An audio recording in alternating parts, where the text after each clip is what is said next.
to the parents about it. The parents said, no, you are too young to start having sex, so I don't agree with you.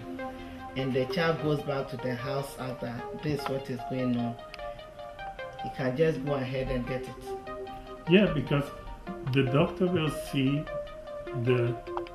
he will look at what is best for the child.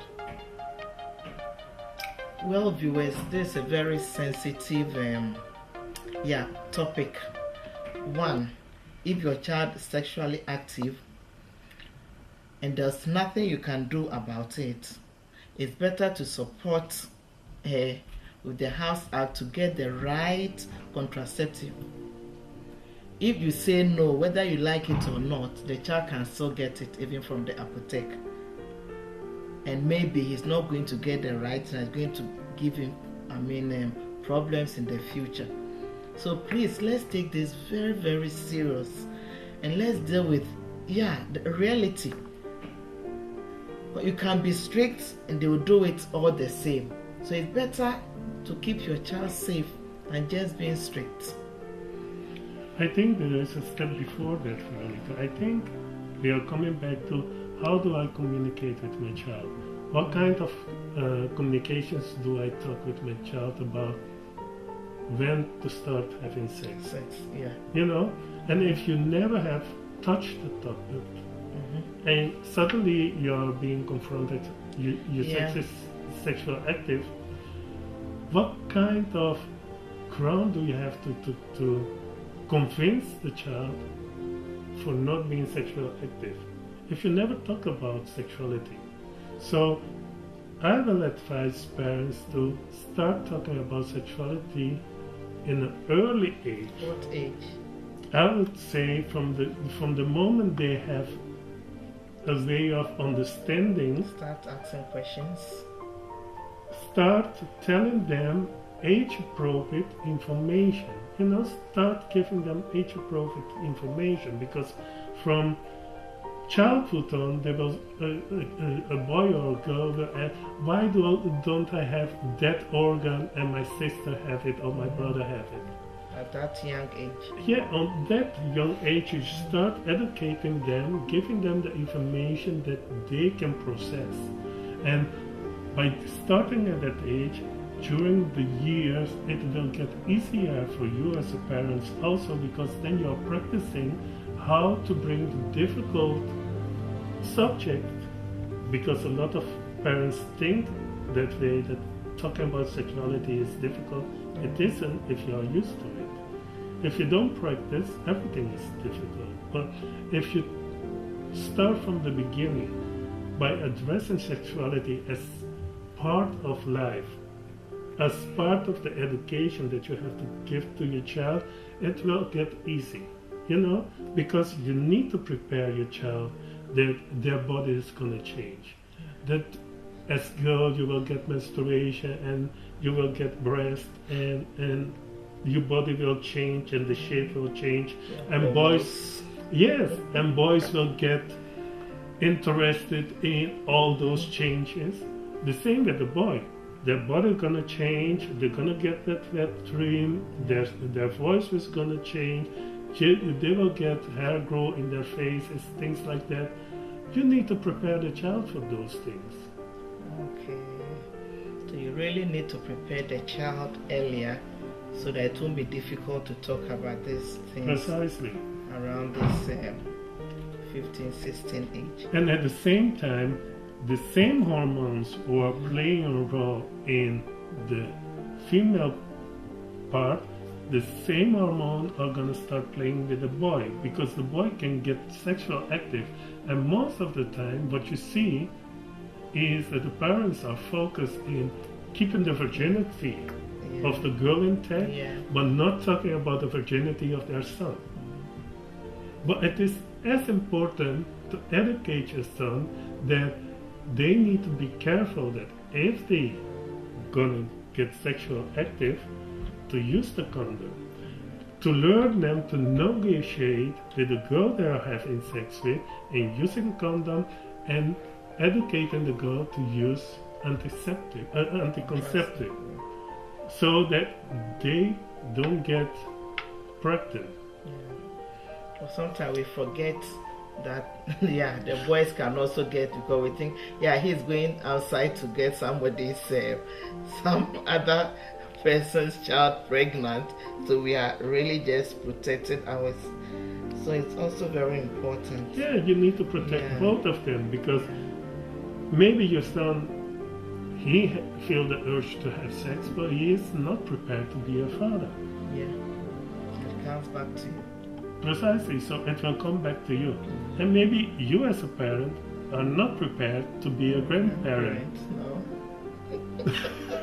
So you need to deal with that. Thank you very much. I want us to go back into testing to give us more information on that. Where exactly can you go to test? To go for testing, and what do you need? Sorry. I think the first thing we need to differentiate is, are we talking about testing for STI or testing for HIV? Testing for HIV. Okay. So most of the time, especially at the polyclinic, they do both. Because if you have catch HIV, probably there was also STI around the corner. So first, as a human being, you need to look at, what did I do during having sex? Did I have a risk or not? Did I use protection? Yes or no? Because those are the questions that they will ask you at the polyclinic also. Was it restful what you did? And how long ago was it? Yeah. For example, if I had sex, like said, 3 or 4 weeks ago, and I'm not feeling comfortable because talking with other people, they told me that that person is promiscuous, and I don't feel comfortable about it, and maybe I had some, remorse about it, I can go to the website of the GHD and go to the polyclinic and fill in a request for a visit to the clinic, or I can call. Okay. And when you fill in or call, the questions are almost the same, because then the person will ask you, why do you want the test?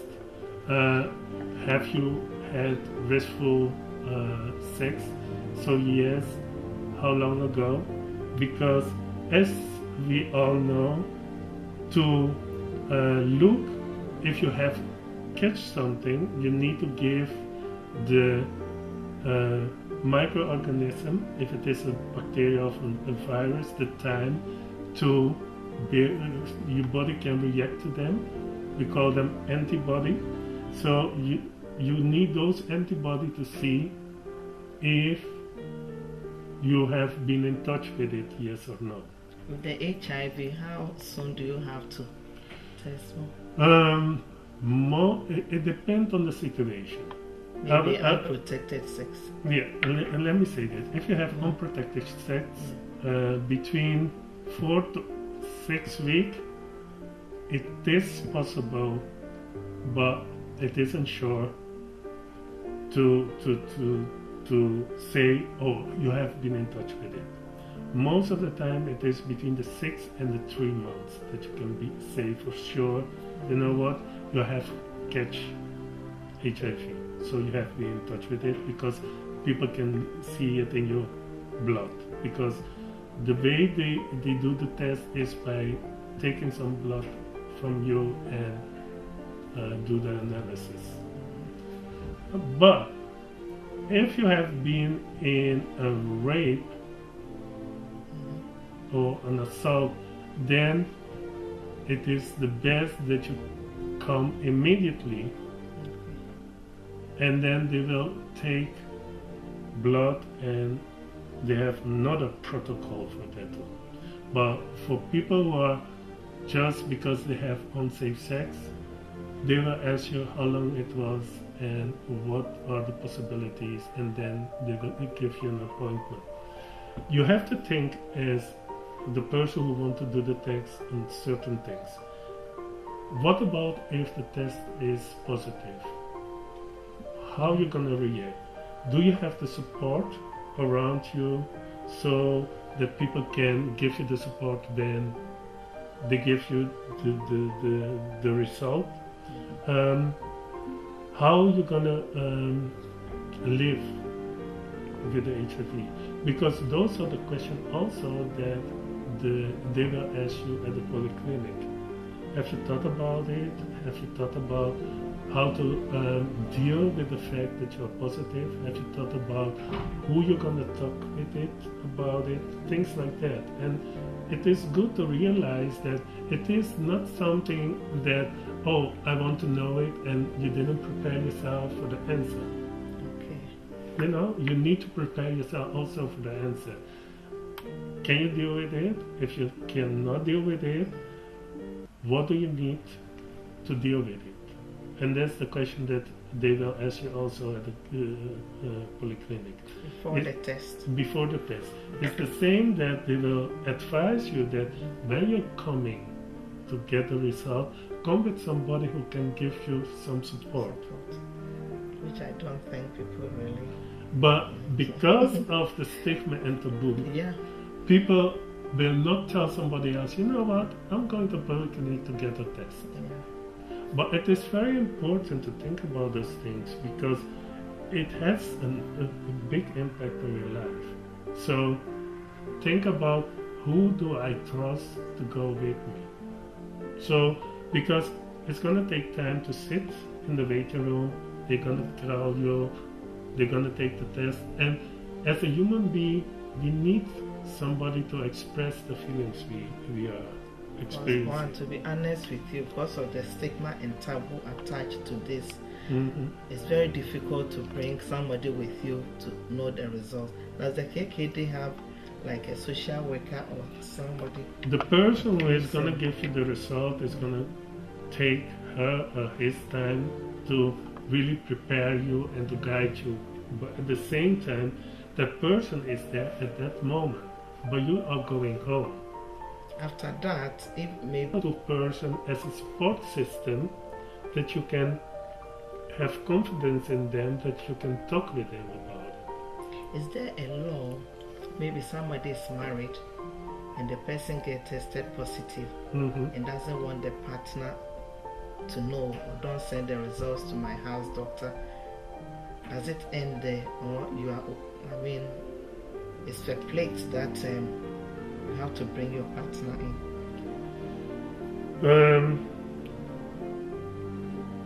It is a difficult one. We are doing the test, and we will advise you, if it is positive, to let your partner come in and do the test too. Because the person has the right to know about their status, not about your status. And if you say no? If you say no, we will ask you if you agree that that your partner be informed anonymously to come and do test at the polyclinic because somebody from the past they have contact with had catch something and give them as a contact person. But we are not allowed to inform the partners. We are only allowed to inform the person who did the test. You have to pay for the test? No. Can somebody who is undocumented just also walk in to do it? Yes, but then if that person is positive and the person doesn't have an insurance, that's going to bring some difficulty because if you are undocumented and you do an HIV test and you're positive and at that time you're not sick, you're just positive, so you didn't develop AIDS, then it's going to be difficult to send you to the hospital to be to be seen by a specialist if you don't have an insurance.